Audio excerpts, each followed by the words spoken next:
All right, let's take a quick look at how to use the Inquiry Question Builder, an awesome tool that will help you and your students build questions that spark curiosity and which help your students to think clearly about how to put their ideas about the world to the test.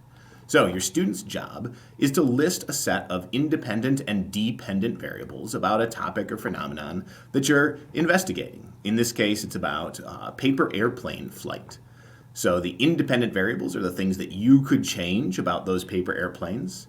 The dependent variables are the possible effects of making that change.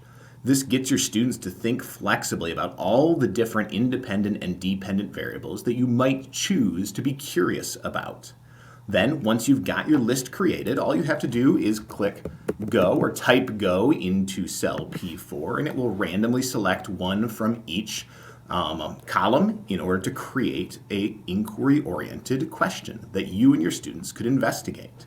If you'd like a new question, you can reset it by typing Stop here, and then every time you type Go, it will select a new random variable from each column and come up with a new question. So I love how this helps your students see all the different questions you could investigate about a particular phenomenon. And we also want to get across the curriculum here as we think curiously about putting our ideas to the test. So it's got some suggestions for things you might investigate in social studies, English language arts, math, even investigating different things about classroom management or student behavior. You, of course, can change these up based on the things that you and your students are curious about.